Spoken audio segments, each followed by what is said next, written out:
Good afternoon and welcome. My name is Simon Reed-Henry and I'm the director of the IHSS, the Institute for Humanities and Social Sciences here at Queen Mary. And it's a real pleasure to welcome Neve Gordon today from Queen Mary's own School of Law to the IHSS to talk about the historical and contemporary uses of human shields. The Institute, the IHSS, serves as a focal point for developing interdisciplinary dialogues and debate relating to the full breadth of work in the humanities and social sciences, and today's talk is no exception. Professor Gordon came to Queen Mary in just 2018, although it feels he's been with us for almost longer. He's been making fantastic contributions and connecting up the work that goes on across the different schools in and around his own research agenda and that of others. He's been a fantastic colleague to have with us. He is Professor of International Law and Human Rights, and his research focuses on international humanitarian law, human rights, new warfare technologies, the ethics of violence, and the Israeli-Palestinian conflict. The book Neve is talking about today was co-authored with Nicola Perugini, a long-standing collaborator of his, and was published last summer. Their previous book offered an incisive critique of the way that human rights can be used to dominate as well as to liberate, and has been a critical contribution to a much wider discourse of critical human rights scholarship. This book reaches back into the 19th century to provide a critical history of human shielding as a practice.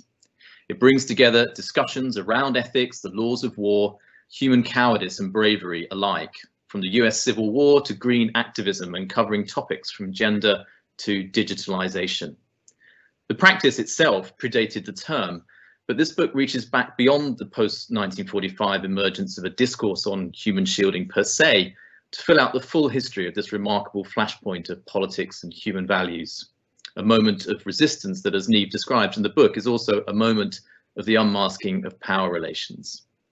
As they write in the introduction, what might a history of people in the line of fire teach us about the laws of war and the changing political and social forces that have shaped the global order? It's a tour de force of argument and exposition, and I'm delighted we have Professor Gordon here today to talk about it. Neve, you've suggested you want to talk for around 35 minutes, I think, and then we're going to have time for a Q&A at the end of that, which I will host. And those of you in the audience today, a very large and warm welcome to all of you. You'll find you can put your question to Neve or to myself by clicking on the Ask a Question button, and then I'll be able to collate those and feed them to him in the Q&A. Neve, we're much looking forward to hearing your thoughts and to learning a little bit more about this fascinating topic. So over to you. Thank you, Simon. Can you hear me? Yes, all well and good. Okay, so thank you, Simon and Nina from HSS for inviting me. I'd like to also thank Alicia and Michal from ISKI for helping to organize the event. It's difficult, I would say, even alienating to speak to a screen where I don't see anyone's faces, but I'll try to do my best. So basically, this book was written in a different format than a usual academic text. It's made out of 22 chapters, each one about 3,500, 4,000 words. It's short chapters, like long magazine articles. And each chapter begins with a vignette of human shielding, and then advances with an argument or an analysis of what that vignette teaches us. And so what I thought of doing today, instead of providing a kind of straightforward talk about 3 or 4 central arguments in the book, is to try to do what the book does, is work through vignettes for about half an hour.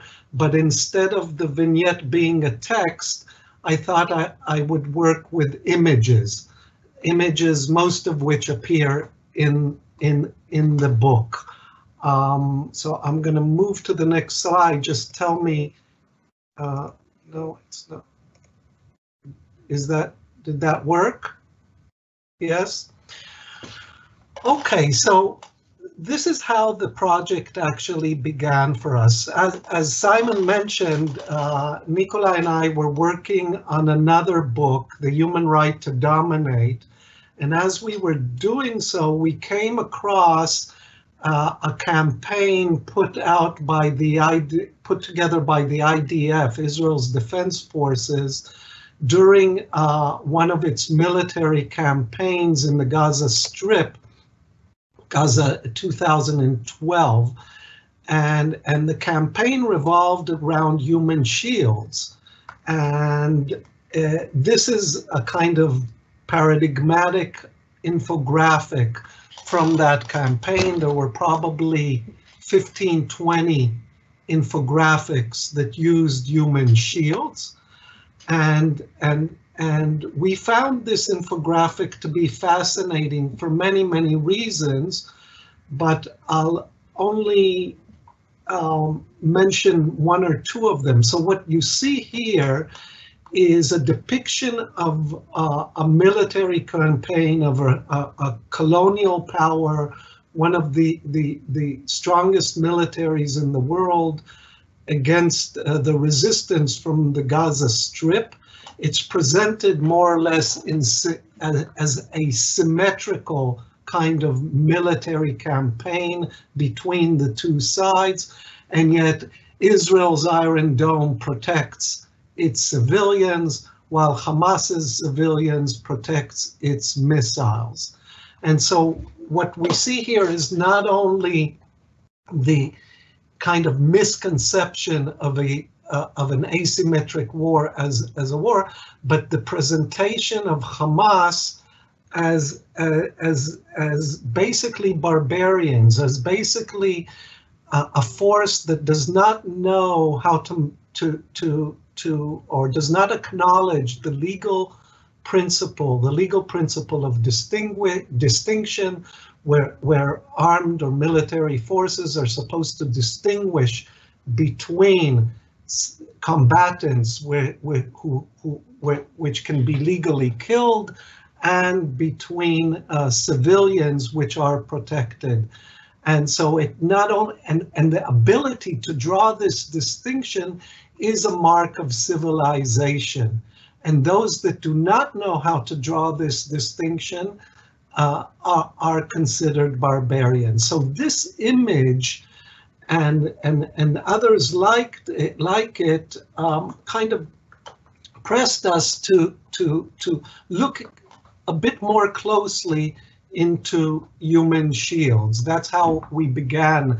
So for us, it all began in Gaza. And when thinking about Gaza, I mean, one case we were familiar with was the case of Rachel Corrie, an American activist who traveled to the Gaza Strip as Israel was destroying houses on the southern border of the Strip in the city of Rafah.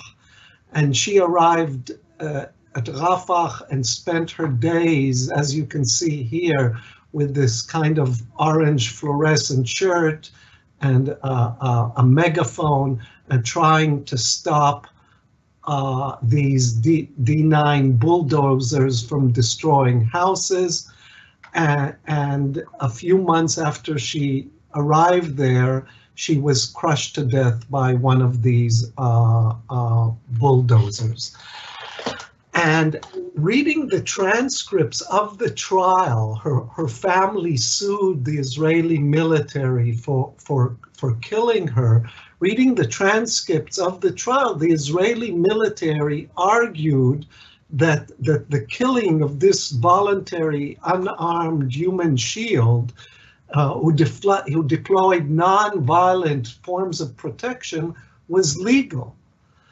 And we started thinking, why are voluntary shields considered by some to be criminals and by others heroes?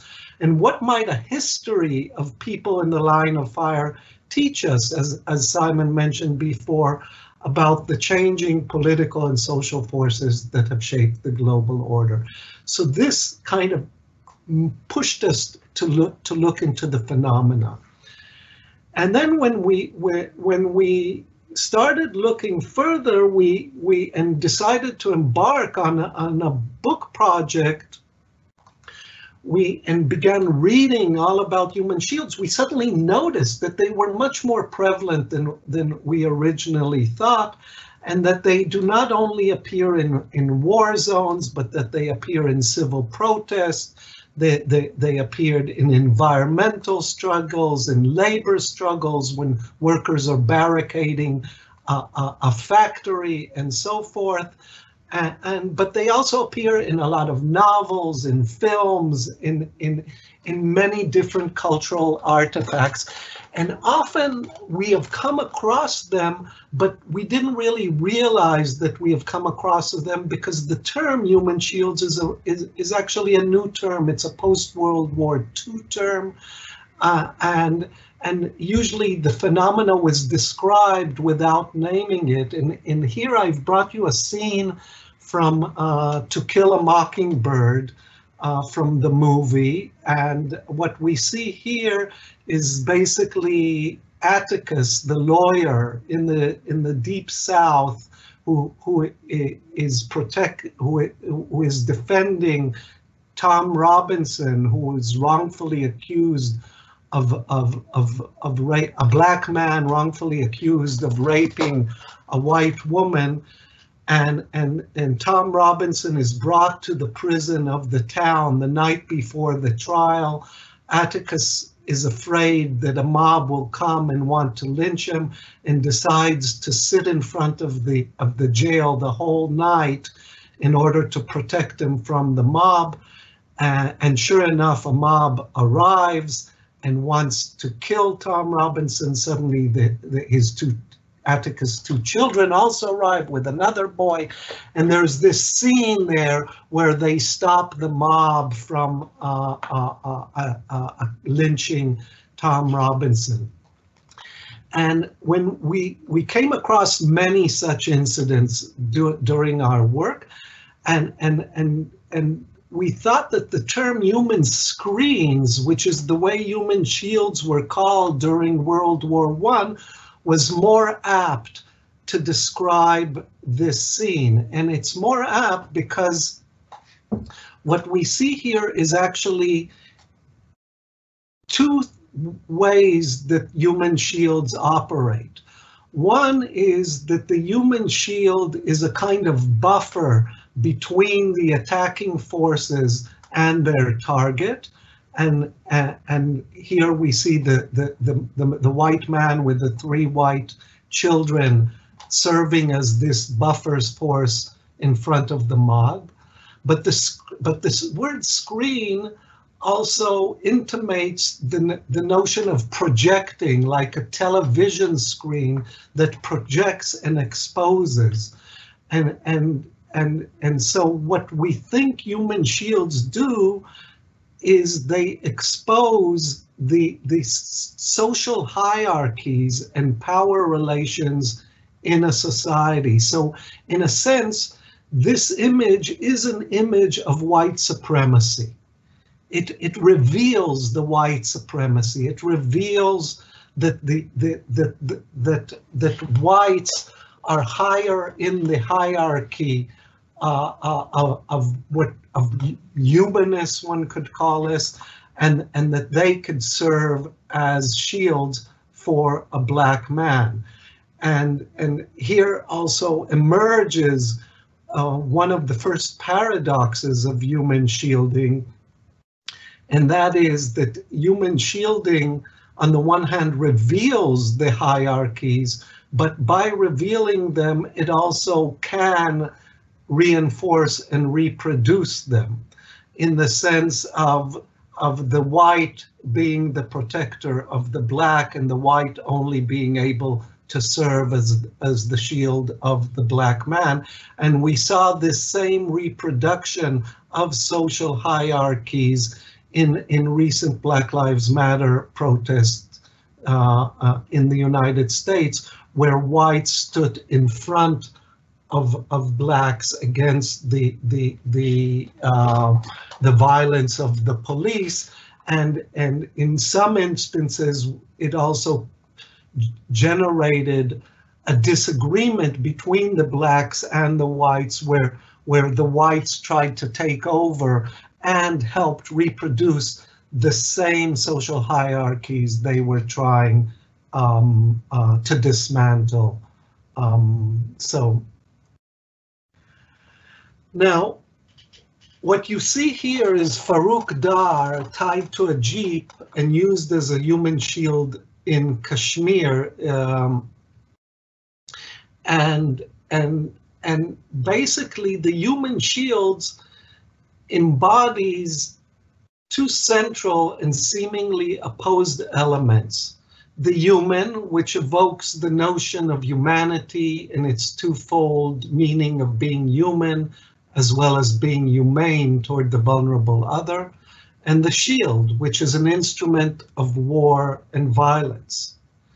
The history of human shielding, we rapidly understood, is also a history of the human body and how the body has been mobilized to advance both domination and resistance. This history is marked not only by numerous incidents of people subjected to cruel and inhumane treatment by those who deployed them as shields, as we see here, and Farooq Dar was tied like this for 5 hours as the jeep patrolled different villages and towns in Kashmir. But it is also, but also by incidents of immense courage, in incidents of voluntary shields where activists like Rachel Corrie risked their own lives and put up their own body in order to save the lives of others.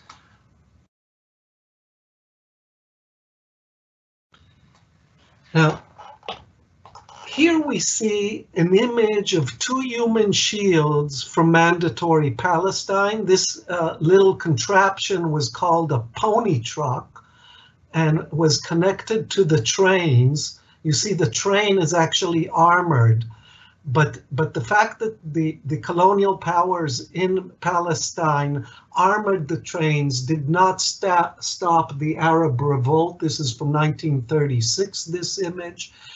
And the British colonial power began using this contraption when the trains moved from north to south and put Palestinians on this pony truck to try stopping Palestinian militants from attacking the trains. So the British also used the similar tactics in colonial India, and so the previous image of shielding in Kashmir also underscores how colonialism bleeds into the present and how the Indian military has adopted practices that were deployed by the colonizers of old as it controls Kashmir. Now, the question we asked ourselves is what kind of weapon we're talking about when we talk about human shields.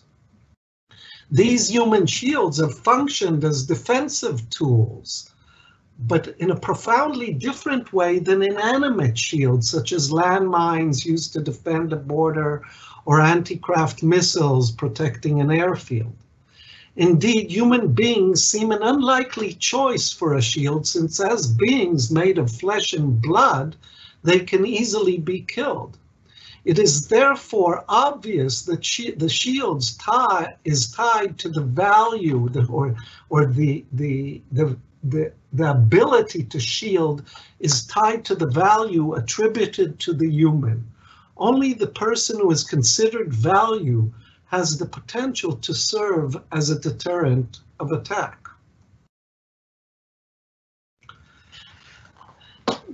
This is a Twitter image of Daesh or ISIS using civilians as human shields to flee Manbij. Now, what we understood is that human shielding is a form of politics in which vulnerability or human vulnerability is used as a strategy to achieve a range of political, military, and legal gains. The seemingly neutral term human in the phrase human shields denotes not merely an ostensibly universal biological condition, but also a political one. The term both reflects and is constituted through social and political hierarchies. It is the value ascribed to the lives of some people that explains why their vulnerability can become a weapon of deterrence, while the lives of others are perceived to be expendable and therefore they cannot be used as shields.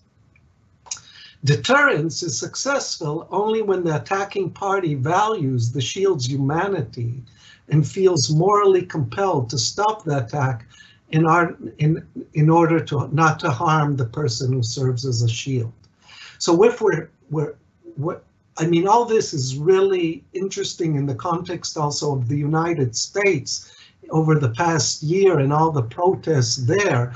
So in many Black Lives Matter protests, what we saw is whites serving as shields. And what we saw in the attack on the Capitol last week is that the whites that were attacking it didn't need human shields. They were protected just through the color of their skin. And in different historical periods, different people, both in terms of men and women and in terms of people of color or white, could serve or could not serve as human shields. Hence the story, or this is an image from Syria of a rebel group putting prisoners from the regime or supporters of the regime in cages and parading them around town as human shields against attacks of the Syrian regime. Hence, the story of human shields is also the story of those who have been included and those who have been excluded from the fold of humanity, revealing that humanity is a political rather than universal category.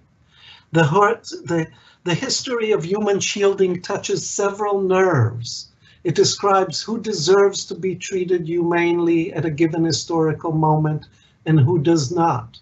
It also illustrates how racial, class, religious, sexual, and gender orders help shape our understanding of the human, and how legal frameworks, particularly the laws of war, reflect, reinforce, and even produce those orders and their ethical valence.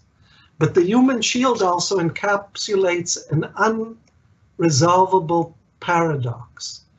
In order to force someone to serve as a human shield, like these people are forced in the image, I must avow that person's humanity, but by coercively compelling someone to become a human shield, I also render the person killable and thus disavow his or her humanity. So human shielding, or at least involuntary human shielding, but basically human shielding works constantly through this mechanism of avowal and disavowal.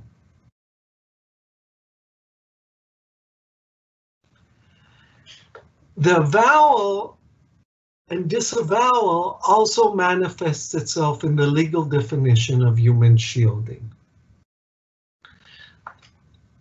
The presence or movement of the civilian population or individual civilians shall not be used to render certain points or areas immune from military operations, in particular in attempts to shield military objectives from attack or to shield, favor, or impede military operations.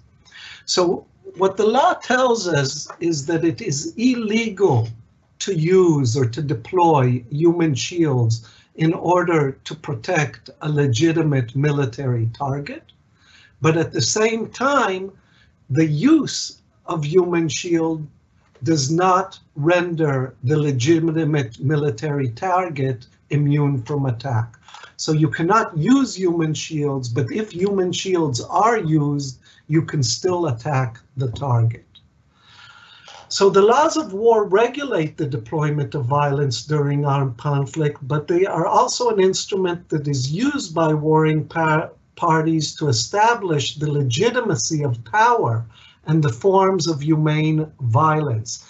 And one of our claims in the book is that following the launching of the war on terror is that human shields have become a central instrument by high-tech militaries in the justification of civilian deaths. Now,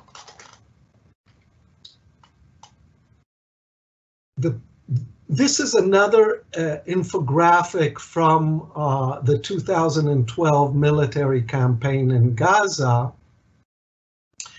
And what you see here is an image of people on the roof. And you also see the key of how we're supposed to understand this image is that they are shielding this apartment building, this house, from bombing, and ostensibly this house also is a terrorist cell and has is harboring a terrorist cell and certain missiles. Now, if we go back to the laws of war, the principle of distinction is arguably the bedrock of these laws. And the principle says that warring parties must distinguish between combatants who can be legally killed during the armed conflict and non-combatants or civilians who are characterized as protected persons. The human shield, however, does not fit into either of these axiomatic legal figures or groups because of the certain characteristics that the law uses to define the combatant and the civilian. According to the laws of war, the combatant is an active individual that is active during war, while the civilian is characterized as a passive, innocent bystander and therefore deserving protection. It's a very gendered distinction, and basically the way the laws of war imagine war is that the population in a war zone can be divided into these two axiomatic figures. Now, what happens to civilians that climb on a roof in order to protect a building from bombing is that suddenly these civilians become active. They become active not in the sense of using violence in any way, just simply by going to the roof. And the laws of war really do not have the vocabulary to describe this legal figure. And because it does not fit into the two axiomatic figures that are the basis of the laws of war. And so the human shield destabilizes the whole apparatus of the laws of war. Now, in this image, it's really not clear what we're seeing unless we have the key. It's not clear that these people walked up onto the roof and are defending the building. It might be a party. No one knows. But this is it is framed as an act of shielding, and in a few minutes I'll get to, or very soon I'll get to the whole notion of framing. Let me just check my time. I'm going to try to finish really. Now, there are three types of human shields. Two I've briefly discussed. Involuntary human shields is like the person in this T-shirt that was apparently sold out within hours after it was put online.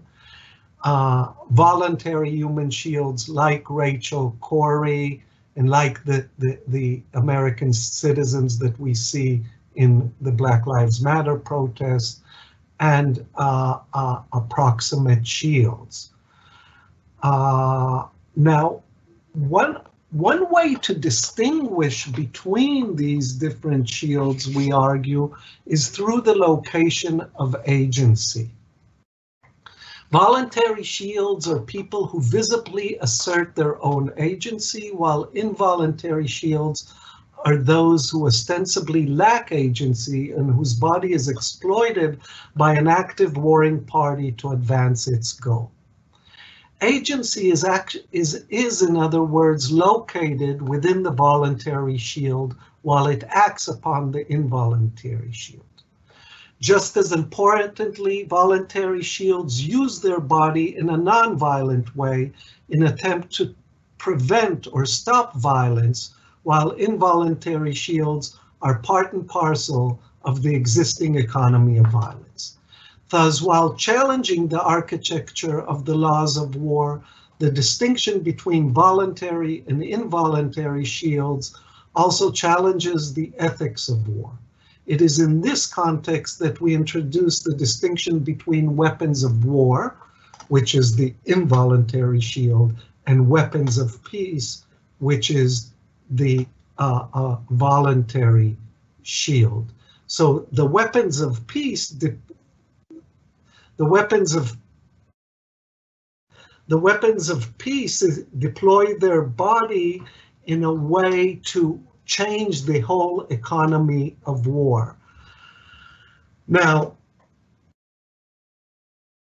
what we also understood is that certain groups, only certain groups, can be voluntary shields or weapons of peace. The point is not only that their lives are seen by the attacking party to matter more than the lives of the people they are shielding, and therefore they can at least potentially deter the attackers, but also that their agency can be recognized as non-violent.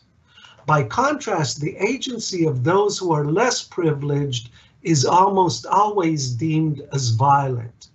So Blacks in the United States, Palestinians in the West Bank and Gaza cannot really be voluntary shields because any activity on their part will always be deemed or recognized as violent, while only the whites in these conflict areas can be at times understood as being active and at the same time not violent. Time is running out and I want to make at least two more points before I continue. So what is this third type of shielding and where is the agency located? We call it proximate shields. And this is, if you look in newspapers articles and you see mentioning of human shields in the Middle East, most of the shields that are mentioned in the past years are what we call proximate shields. Probably 98–99% of all shielding that enters into newspapers are proximate shields. Originally, when we came across these shields, we thought that it was civilians that were in proximity to fighting, to a war zone, and therefore, due to their proximity to one of the fighting actors, they became human shields. But as we read on and as we looked more closely, we understood we were mistaken. And the way this mistake came to light was through the fighting in Mosul. Maybe some of you remember that Mosul, which is one of the largest cities in Iraq, was attacked twice. In 2014, it was captured by Daesh. The situation was that there were Iraqi forces in the city at the time. Daesh forces advanced towards the city and captured it, taking hold of it in 2014. In 2016, a similar situation, only this time it was the Iraqi forces with a military coalition of US and other forces were attacking the same city. This time the ISIS forces were inside and the Iraqi forces were outside. And so you have two situations that are very similar one to the other, and yet in the first situation, in the 2014, even though the international press covered it quite at length, there was no mention of human shields. In 2016, there was hundreds, thousands of articles of human shielding taking place in Mosul.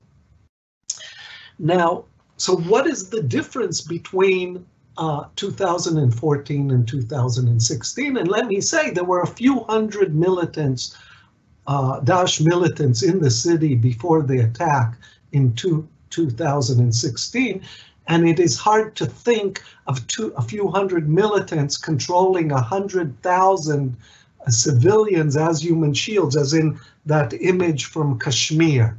So what we understood that the proximate human shield, the civilian becomes a proximate human shield, not due to the proximity to the fighting per se, but due to proximity to irregular fighters, what we call today terrorists. They're not even guerrilla fighters, militants, they are called terrorists. So civilians near what we call terrorists are described as proximate human shields. Now, in this instance, and I'm really running out of time, so I'm going to try to finish maybe one more slide after this slide. Where is the agency located? And there is really no agency here. It is the proximity that renders a civilian a human shield. And this has far-reaching effects on human shielding in terms of the numerics of the human shields, the spatiality of the shields, and the temporality of the shielding.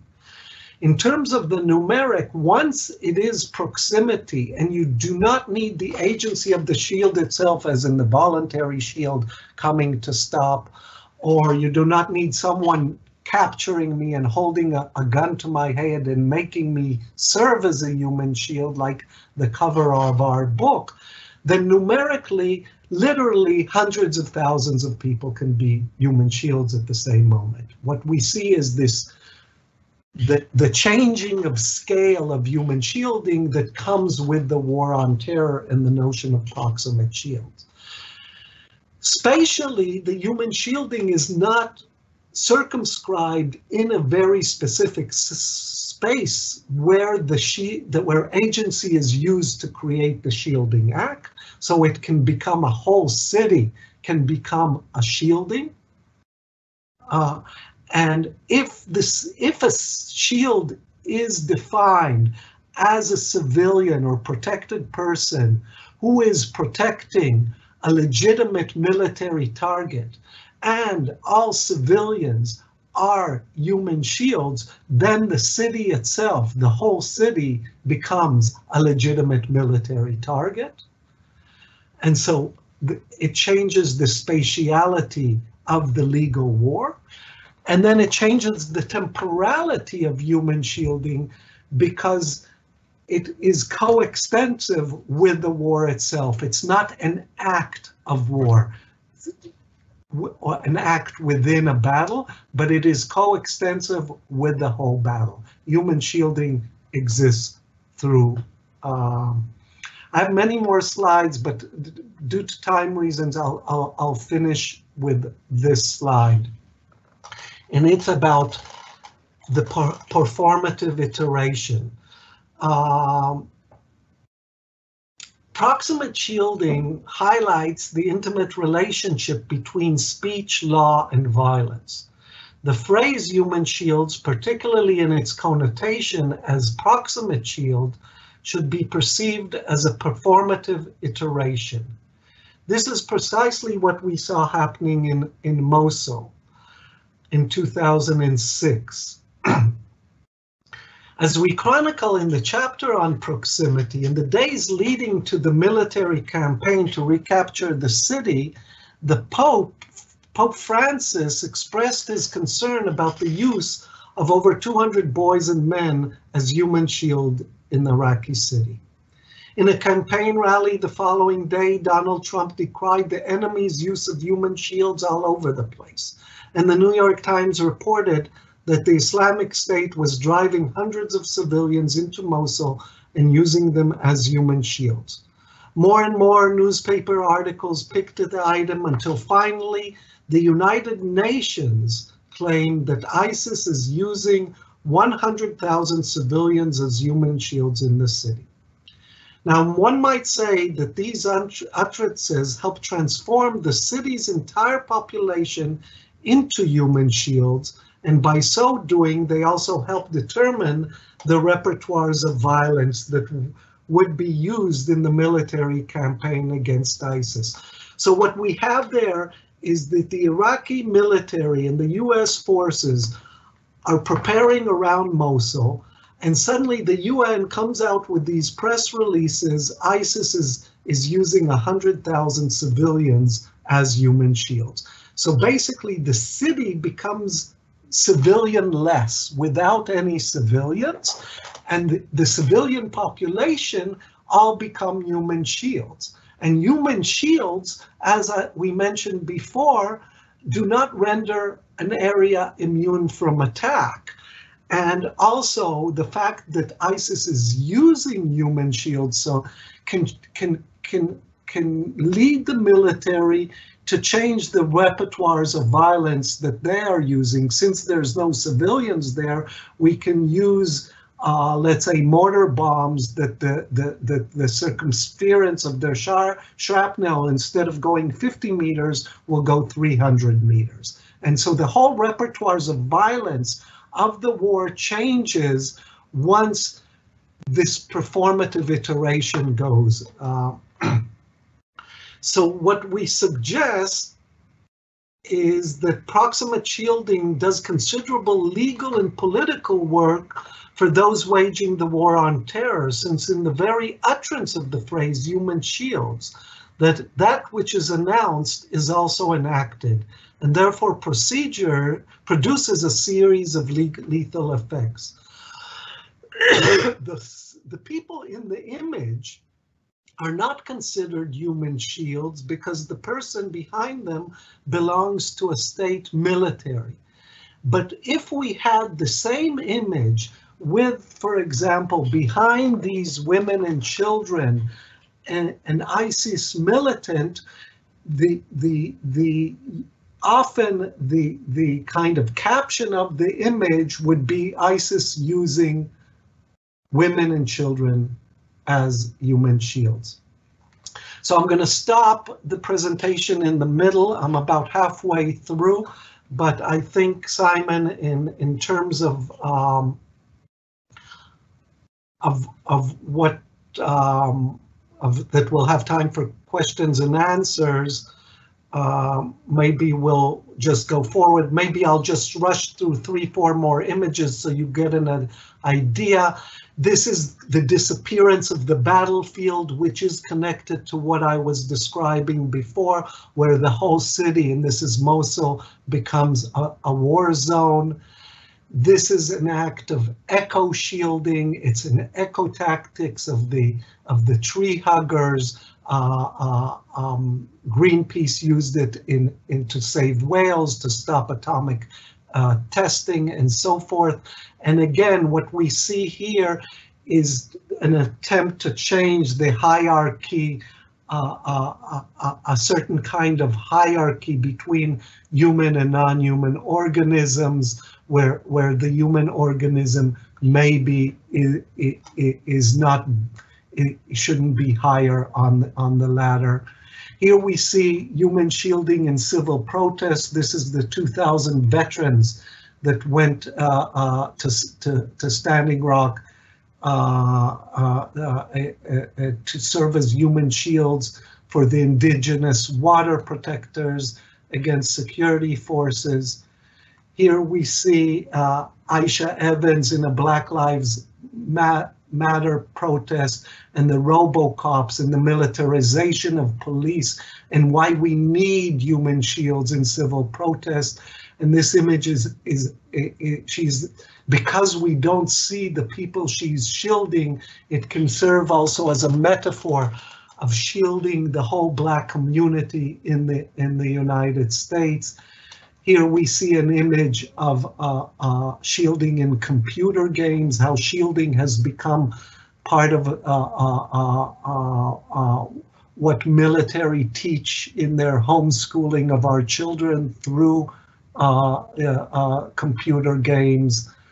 And maybe I'll end with this powerful image, and this is the migrant shield that attempts to cross the Mexican-US border. And the President Trump condemns the brown migrants for sending women and children as human shields. So I'll end here, and maybe we can open it up to Q&A. Neve, thank you so much for your talk. And I mean, you've touched on parts of the book, and as you say, there's plenty more in the book that explores this. It's really a wonderfully written piece, and the anecdotes and the analysis comes forward across I mean, such a rich set of examples. You've given a lot of food for thought. There are lots of questions, including on some of those images you just threw up there around gaming, around the use of police forces and so forth. I'm going to get to some of those in a second. Just while people have a chance to add some further comments and questions into the chat, I thought I'd raise something that cropped up for me, with a background as a geographer, about what you're saying here in terms of the status of civilians. So, and you'll be familiar, the geographer Derek Gregory wrote, I think in the mid-2000s, about what he called the death of the civilian, which is not really the death of it as an individual, but as a category. And taking that back to the start, my question, I suppose, would be, where does the birth of the citizen begin, or the civilian begin, rather? And to what extent was that ever free of these sorts of middle categories like you're suggesting here with human shields? Was it ever free of being produced in relation to the arrangements of or structures of power, be those marked upon lines of race or class or gender or whatever it would be? And therefore, long before we get to the sort of 1977, the additional protocols and the formal definitions around what civilians count as a category, are we, is by that point the game already long since up in terms of what it is that matters in a life that can be protected legally? So to go back to Derek Gregory's question, are we talking less about the death of the civilian and more about the constant and ongoing reinvention of the civilian through these sorts of structures and on the ground struggles? Because I found it just fascinating how really your story starts with and it is a history, and it begins with Lieber and the US Civil War and so forth. But where the work is really done is in the colonies. Whether it's Mandatory Palestine, whether it's the Indian subcontinent and so forth.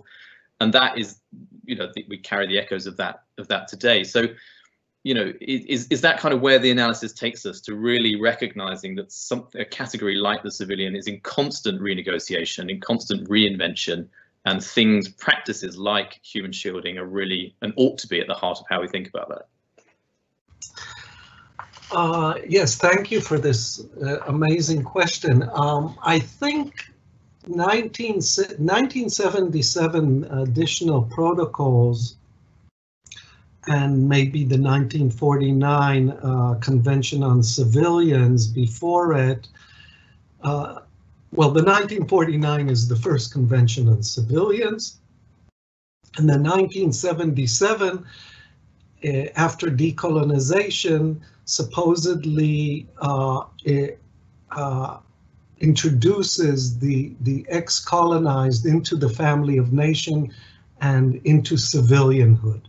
So what we have prior to 1949 is basically the law is structured through the colonial experience, does not recognize really the civilianhood of the colonized, and it is very clear that brown people or people non-whites are not really civilians until much later. But then you have 1977, which in a way is a watershed that suggests suddenly, oh, suddenly we're now universal, and everyone, there's a certain kind of acknowledgement that everyone is a civilian and is deserving of certain protections. So we have very clear social hierarchies before 1977, and supposedly these social hierarchies are erased through the law in 1977.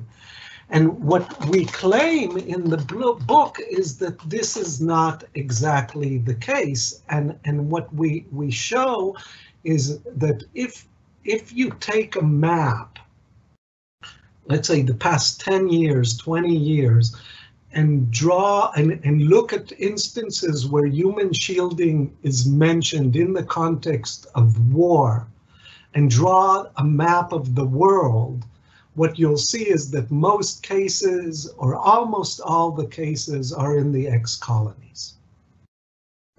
What you also see is that if in the American Civil War, in the Boer War in the turn of the century, the First and Second Boer War, in the First World War, in the Franco-German War of 1871, all the human shields, and only whites could serve as human shields. And what you see today is basically only people of color in the war zones, not in civil protests, are human shields. And so the human shield, as the Mosul example, but not only Mosul, Raqqa, Gaza, suggests the human shield has come to replace the civilian through this proximate shielding and performative iteration argument that we make. It's come to replace the migrant. It's come to replace the civilians in the Middle East, and it justifies the killing, putting the blame of their death on those who use them. So one thing I didn't mention in the presentation is that if you, Simon, are deploying a human shield, and I am the attacker and I killed the human shield, then you are to blame for the death according to the law, because you illegally deployed the human shield. So by categorizing hundreds of thousands of civilians as human shields and then killing some of these civilians, I can put the blame on those who supposedly use them. So what we see here is how the human shielding argument becomes a certain kind of instrument of reasserting the same hierarchies that existed during the colonial period. I hope that's helpful. Yeah, that's really helpful, Neve, actually, and it answers a couple of the questions that came up. I wanted to follow up on one of those points, but I'll wait a moment because I do want to bring in some of the questions we've had. So some really fascinating questions. I'll try and group them into where they each touch on a similar point. But let me start with one of the first ones that came in, which was from Penny Green, and she says, "Terrific talk, first of all," which it was. She asks, "How do you locate police or military cordons within your analysis? They're foot soldiers for the state defending power, and in some senses, might they be understood as human shields?"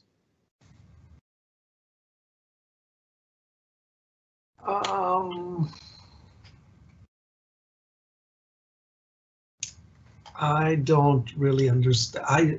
I haven't thought about it in this way. Well, first, thank you, Penny. I think that would create an analytical problem because it would broaden the term in such a way. I mean, if the protesters are, and what are they? I would ask first, are they voluntary shields or involuntary shields? And if they're voluntary shields, they're using violence and it doesn't really. So what I think analytically, it would be an attempt to broaden a category beyond its limits. And therefore, the analytical ability of the category of human shield to expose and help us understand society would be lost, because then other things could be defined as human shielding, and almost any interaction could be defined as human shielding. So we had this when we were working on the book, is for example, if you think of environmental shielding, it was thought maybe, you know, once the environment was used to shield humans, and now humans need to shield the environment from the capitalist system and the capitalist destruction. So again, how can we think of the environment as a shield in the sense of a human shield, and so forth? And we think the analytical precision of is important, so that it will be able to use. So I'm not sure I would use it in those terms. No.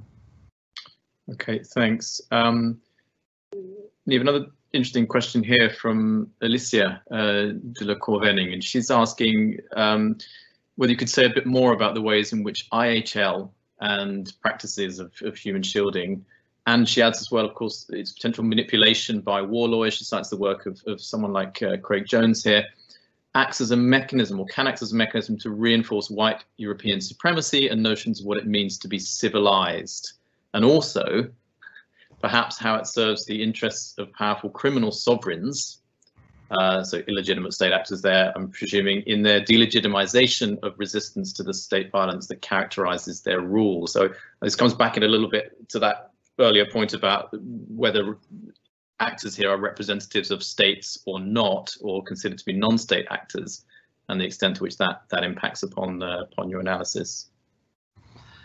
Yes, I think it does exactly that. So if, for example,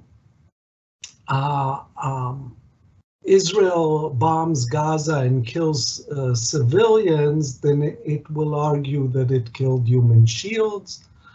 By contrast, if Hamas bombs Tel Aviv and Israel's central command center is in the center of Tel Aviv, Central Military Command Center is right in the center of Tel Aviv, and it would injure or kill Israeli civilians, these would be civilians. And that has to do with the proximity to state and non-state actors. But that idea has both legal ramification, and as I mentioned, has also ramifications in terms of how we understand the other side, as in not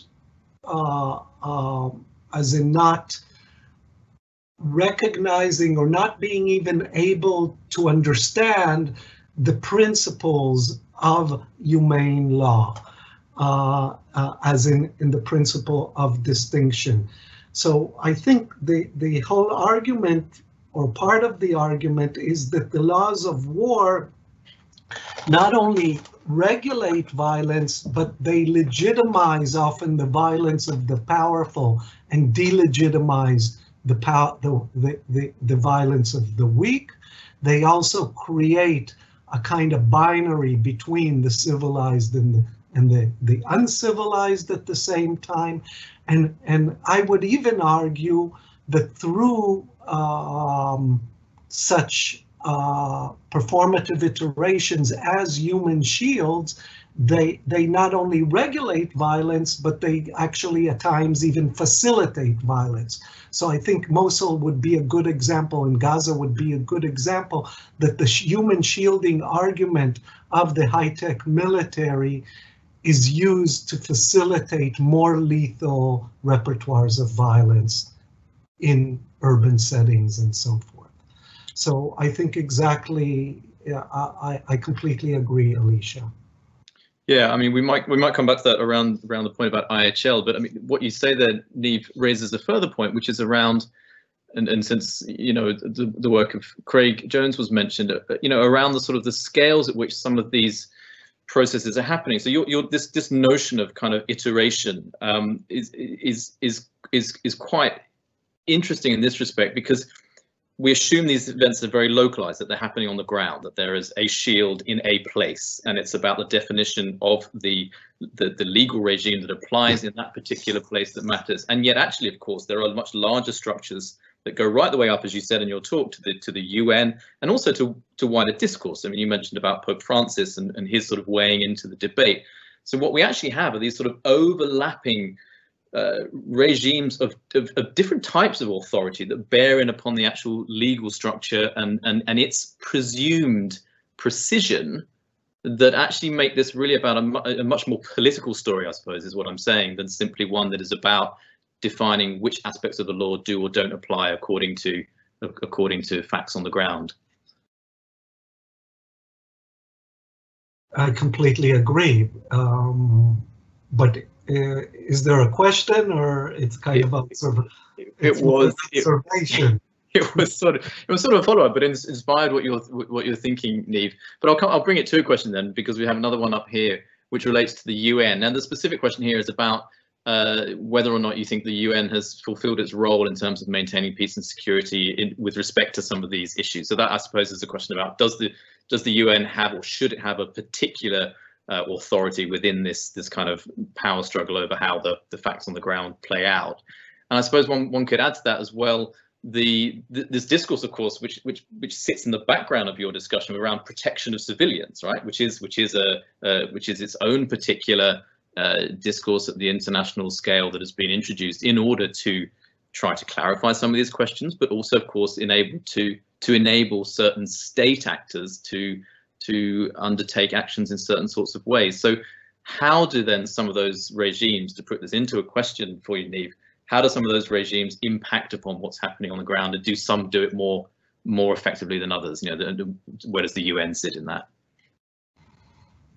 So the UN is of course a mixed bag. Its whole institutional structure is extremely problematic, as in the executive arm being the Security Council, and it has the 5 permanent members following the end of World War II, and so it's not a democratic institution, and actually it serves the interest of those in power, and yet at the same time, I think we need a kind of cooperating institution, because it does present a certain space, or offer a certain space, where issues, at least ostensibly, can be discussed in nonviolent ways, and sometimes conflicts can be resolved in nonviolent ways. So it is a mixed institutions, but we found it quite surprising that the UN came out with such a press release, and we tried to understand why, what role was it playing there in Mosul, and so forth, and we even wrote them and asked the press officer that put out this press release why they did it. We never received a response, but a few days later, a similar press release came out by the refugee agency, the UN Refugee Agency, which made it even more surprising for us. Why does a refugee agency put out a press release about fighting in Mosul and so forth? And again, we asked, we never received a response.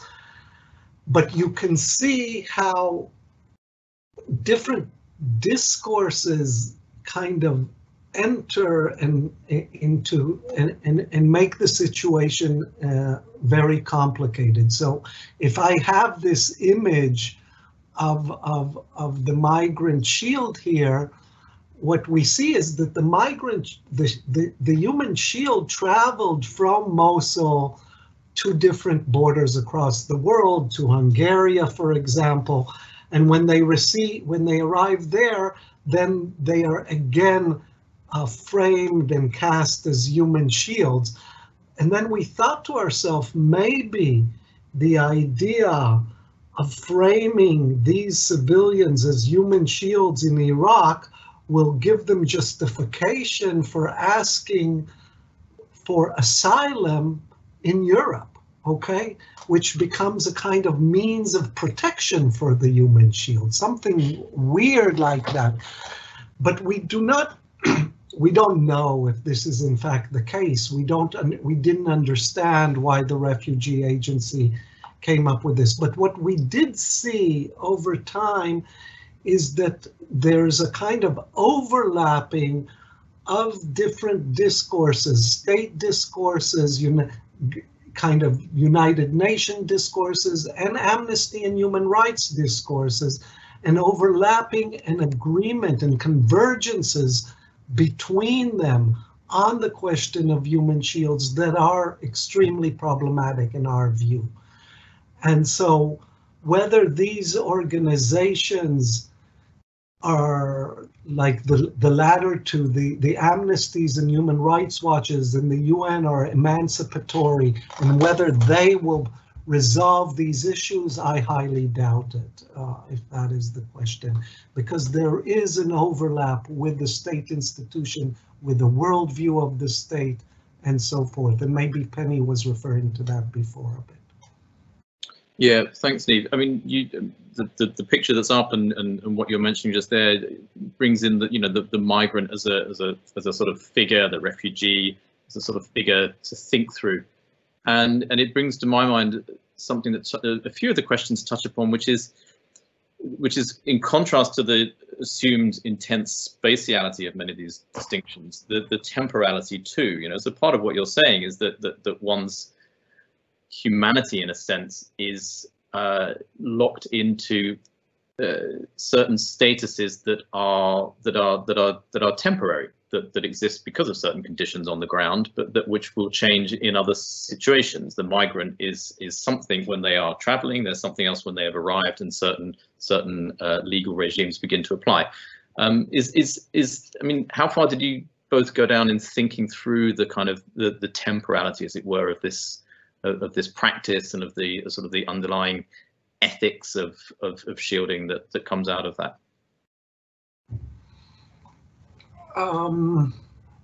So, I mean, I referred to it a bit in the conversation before, that once you do not need the agency for the Shielding Act, it gives you a lot of leeway in terms of the temporality and the spatiality and the numbers of shielding.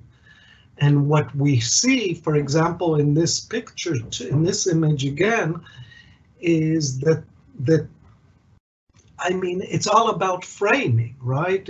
I mean, I would highly recommend Butler's Frames of War.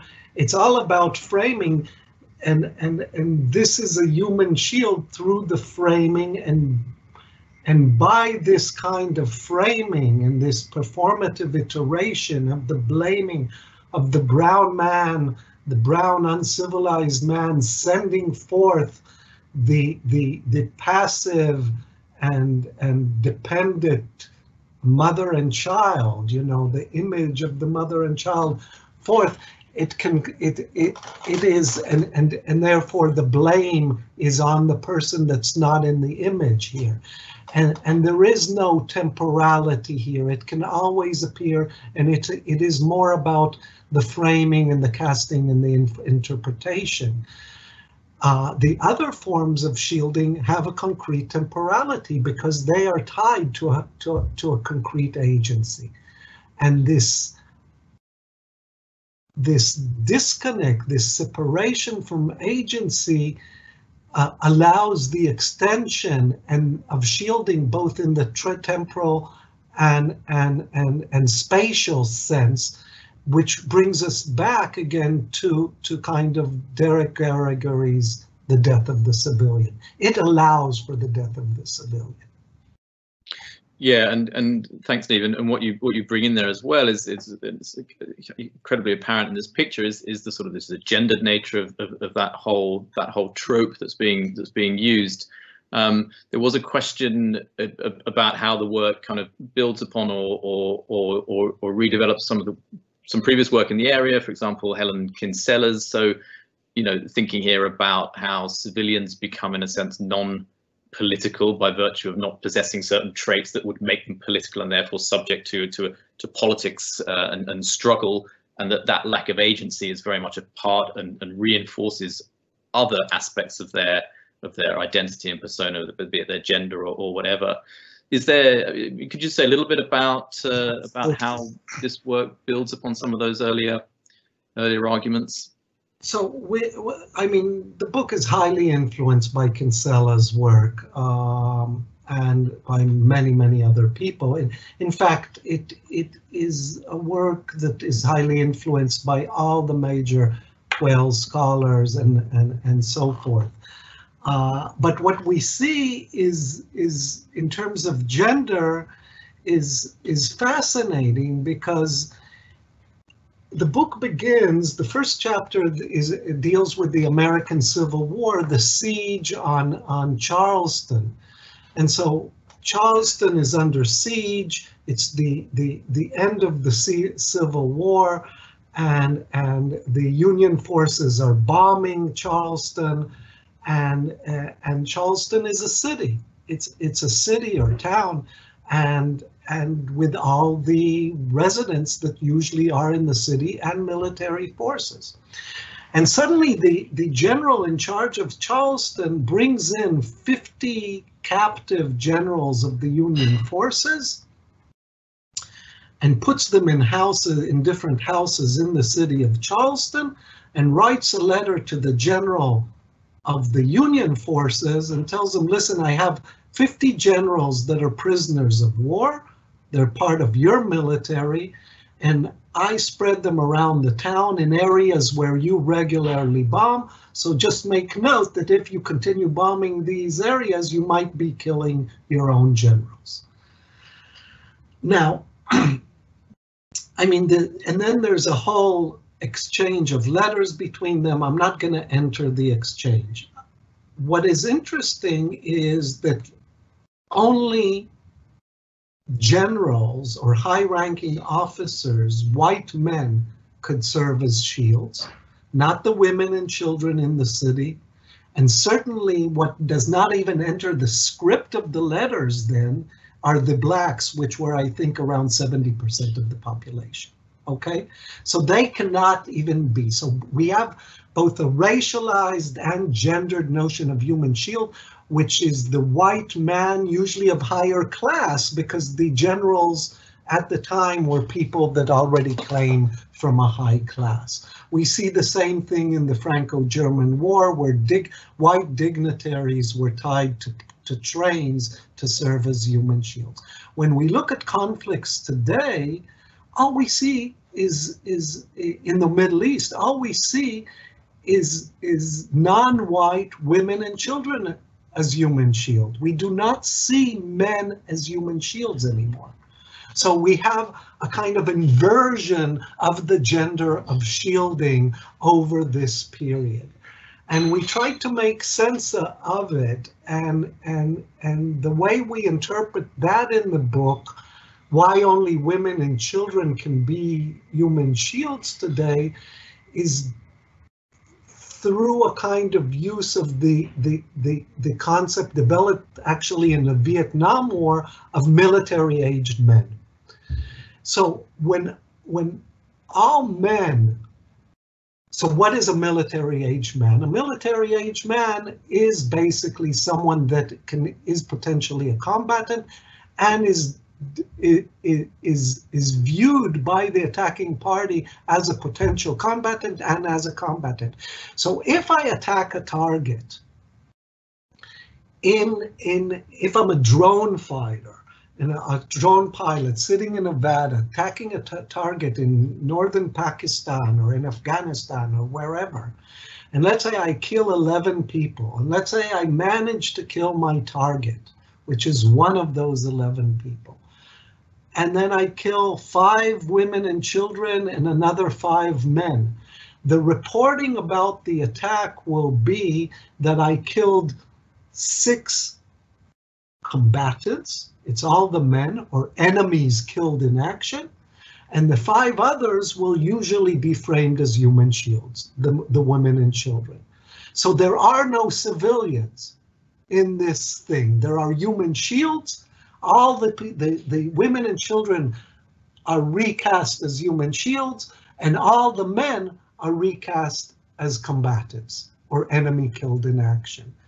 And so we see how and this helps explain the whole gendered, and it's not really about the value of the children and women necessarily, but it is about a kind of mark of civilization. We, the civilized, distinguish between the men and women, and yet you don't, and our distinctions become very interesting in a sense, because for us now, there's only all men are combatants and all women and children are human shields. But I'll stop there. Yeah, that's right. And as Derek Gregory, would say, it's then about who gets to claim those marks of distinction, and whose claim gets to count. We've got time, Neve, just a couple more questions. There's one that I think pegs off quite nicely from that discussion, which is really one centered upon how we in practice realize accounts and situated notions of what humanity is, who has it, and which forms of humanity get to count, which is a question about post-humanism and the way in which some of those debates might be influencing kind of arguments in this area. So that was a first question which I wanted to put to you just towards the end here. The second question, and I'll do them both together, was one down towards the end here, which is about the use of these same arguments, the same categories, the same struggle over these categories as a pretext for not intervening in that sense. So the protection of civilians example I gave you earlier was really much one about this is a pretext for intervention if we require it. This is the inverse, I suppose, of that's being put, which is to what extent this ever gets used as an argument, and how does that play out for non-intervention, for not taking action, which of course may equally have consequences. And I think probably both of those questions, sorry, Neve, then just wrap up with one final one, which was one put to you from one of our speakers here, Humaira, about where you would see successful examples of shielding, and sort of perhaps moving towards that as a note to finish upon.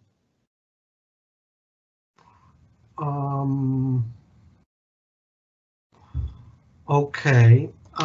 We discussed the post-human in the book in 2 different contexts. One is in environmental shielding, where the act of shielding can either reinforce the hierarchy between the non-human and the human, or as we think it does in, for example, the Bishnoi in India, and then and in other forms, where it kind of does change the hierarchy between the non-human and human, and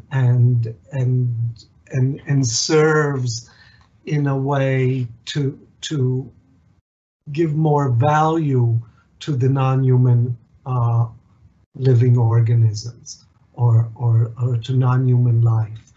And so environmental shielding really questions the whole hierarchy, and it really has to do with how it is done, for what purpose, and a certain kind of self-consciousness and self-awareness in order to change that. Now, in a more complicated discussion of, or just as complicated discussion of the post-human enters with the high-tech and the algorithms and the way wars are fought, where, for example, if we think of drone warfare, there's a phrase that's called signature strikes. And what signature strikes mean is that the drone is basically does not know the person it is attacking as in a name, Simon Reed Henry, but knows the person it is attacking as in anomalies in terms of multiple data points that the algorithm is analyzing. So it could be anomalies or certain kind of patterns, maybe not anomalies, maybe patterns in the kind of electronic signals that leave from his SIM card. And in many ways, one could even imagine that the drone is attacking a SIM card rather than a person. And how does shielding enter into all of that we discuss, and how does for us, the principle of distinction is not only something that describes a distinction between a civilian and a combatant, or maybe a human shield, but it produces these distinctions, and it produces it in often a post-human way. So the post-human enters the book, and particularly, and maybe with also with the computer games, there's a discussion, or at least an intimation, of how the post-human works and how it creates a totally different ethic of humane violence than the one in the actual warfare. So it enters the conversation in many ways. I'm not sure I understood the question about non-intervention, but I think that the voluntary human shield is actually an attempt to intervene, or it is an intervention in order used to prevent another kind of intervention. It's a certain economy of civil intervention to prevent violence, and so, or a violent intervention, and to change the whole way that the laws of war reckons and calculates the arena in which the violence is taking place. And so it is an intervention, but it is an intervention to stop other forms of intervention. I'm not sure that's what the question was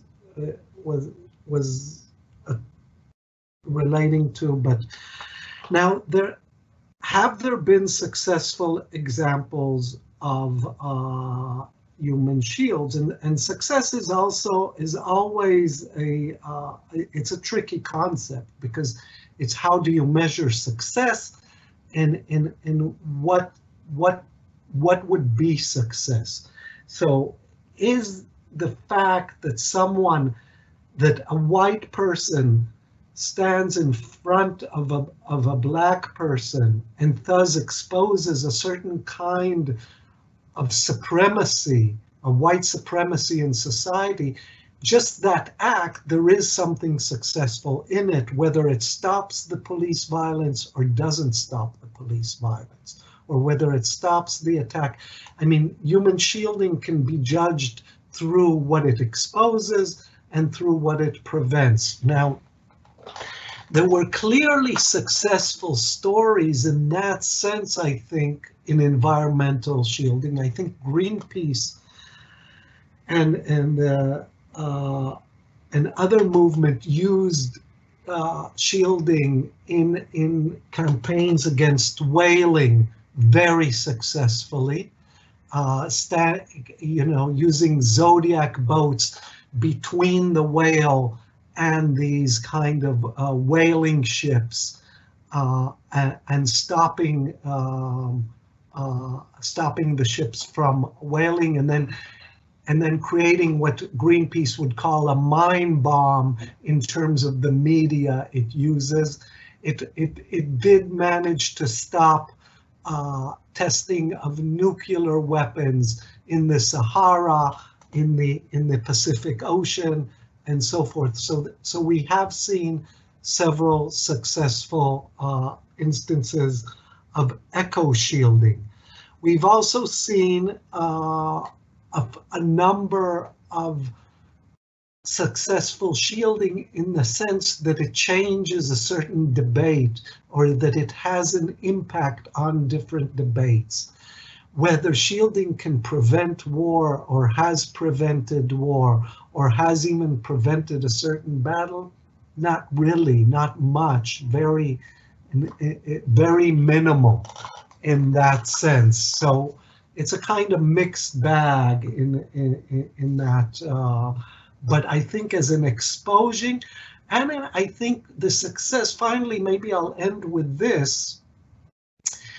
The act of human shielding itself as an act of solidarity that recognizes the hierarchies and that understands them, that gives them light, and that creates a kind of bond between different people that society does put in a different place in the social hierarchy, and tries to create this cross-gender, cross-race, cross-class solidarity, is in itself, the act in itself, in civil protest, is often a success, whether it succeeds in stopping the police or not.